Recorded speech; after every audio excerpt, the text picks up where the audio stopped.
so as you can see, the car is jacked up. It's sitting on blocks, and then I also have the jack a couple pumps up on this side just as some added protection since I will be under the car. So yeah.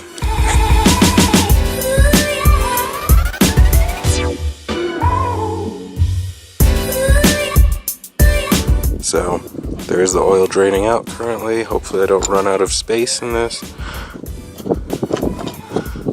don't think I will. Should be good. So the oil is about done draining out of the pan. I'm gonna let it drip a little bit more, and then I'll put the plug back in.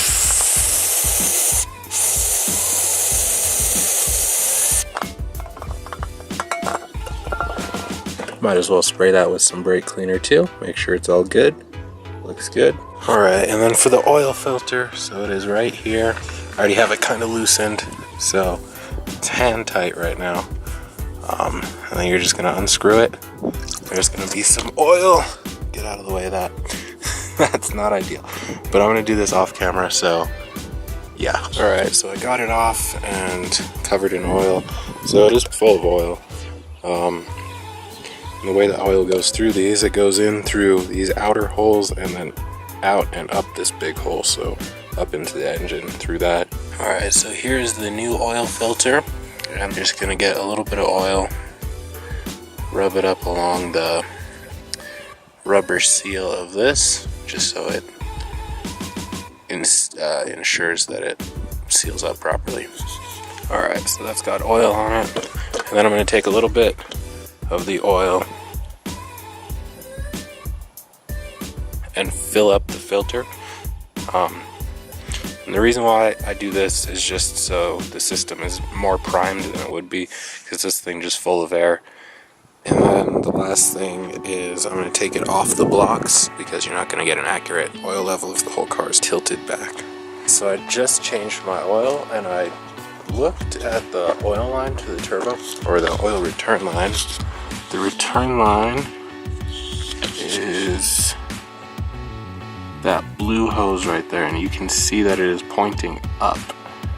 So what I was thinking of doing right now real fast is lowering the coilovers. As you can see, I've got a 2-finger gap right there, so I can lower the front end just a little bit more. That way the whole car sits a little bit more forward and makes it so the oil is not backing up so much into the turbo. So I think I'm going to do that real fast.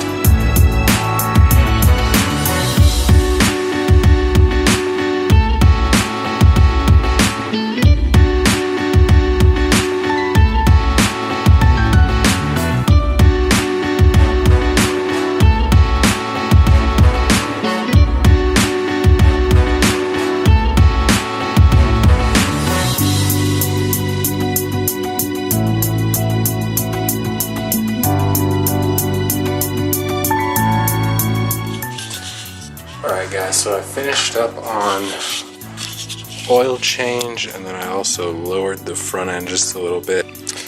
So that is that. Hopefully go for a cruise a little bit later. I'll bring you guys along for that.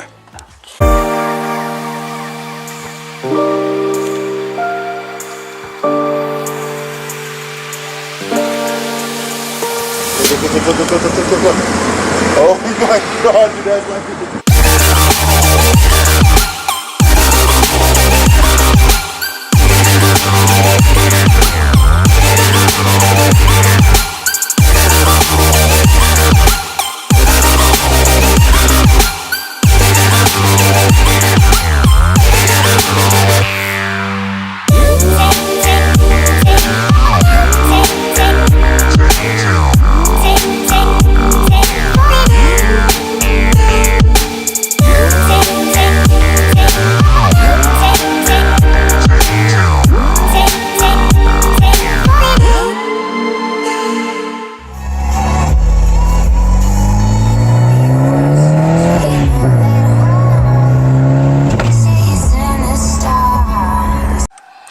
Alright guys, so I was ripping it. I have it on Snapchat. I'll post the video, but I blew one of the one of the the intercooler pipes.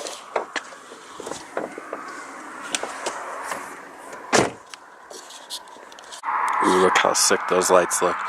Anyway, there's no light, but I blew the bottom intercooler pipe just clean out, and I am like 2 streets from my house. Where that car is right now is where my house is. So lame. Alright guys, so I got it put back in enough. I pulled. So this was the hose clamp. I shouldn't drive and film, but I got it running good enough.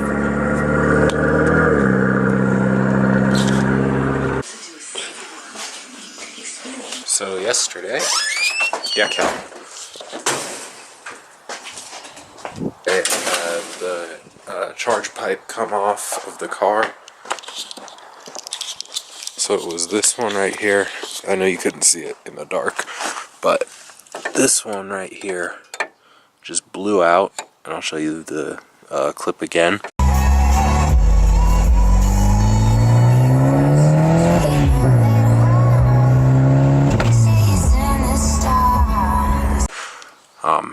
I totally thought I blew my engine, so I'm glad it was just that.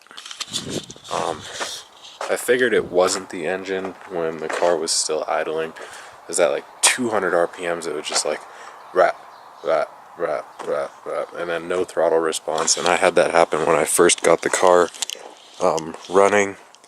It was running ridiculously rich as it could be. There's black smoke coming out of it, so yeah. Just gotta put that on now. Alright, so I got everything back together. The pipe is in, so we're good on that. No more boost leak.